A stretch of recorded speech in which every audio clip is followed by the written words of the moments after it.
Does a collaborative environment mean that team interactions need to be harmonious?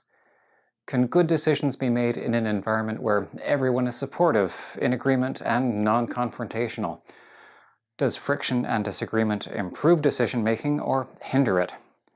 Leanne Davey, in a recent Harvard Business Review article, expressed the view that there is no point to collaboration without tension, disagreement, and conflict.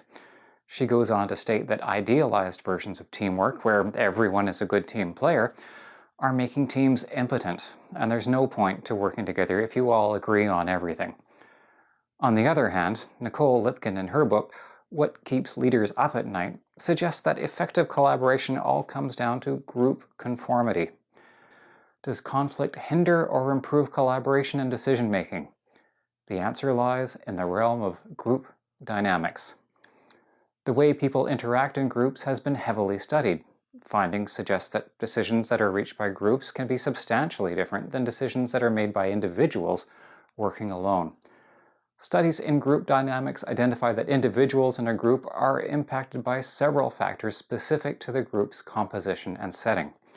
One factor is the innate human need to fit in and be seen to be part of the team.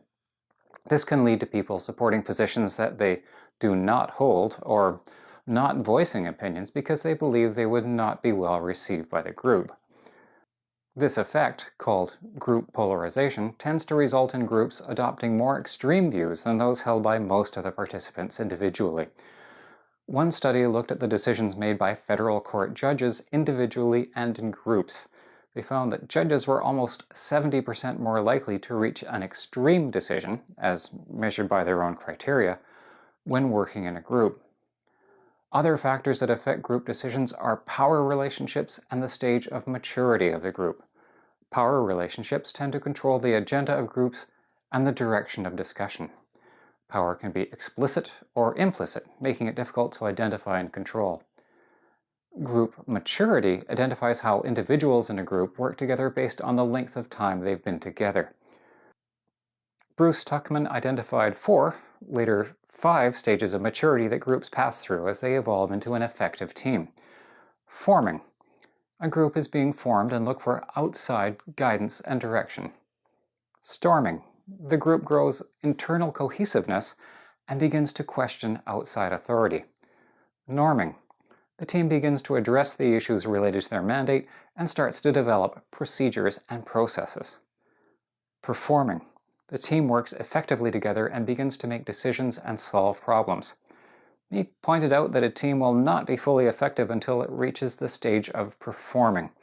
He further identified that many teams do not transition through all the stages and get locked into an early stage, causing them to never reach a level of effectiveness.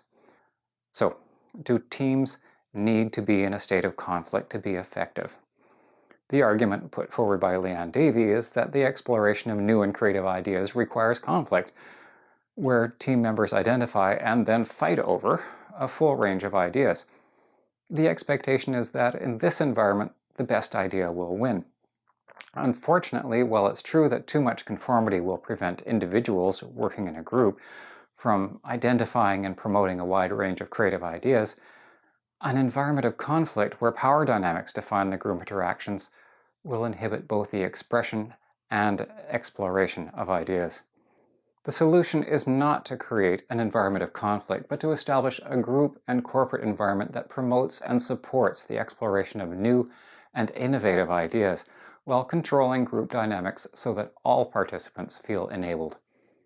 This requires building individual decision-making and collaboration skills within the group, and combining them with decision-making processes and a corporate culture that embody full consideration and unbiased selection of options.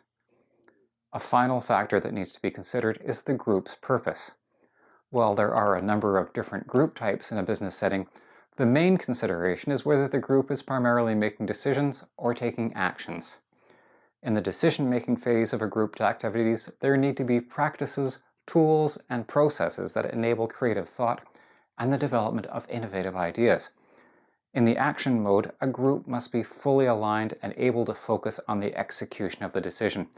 This requires a group to change gears as they move from a decision focus to an execution focus. Failure to adopt the right group alignment and focus in either phase will substantially increase the risk of failure.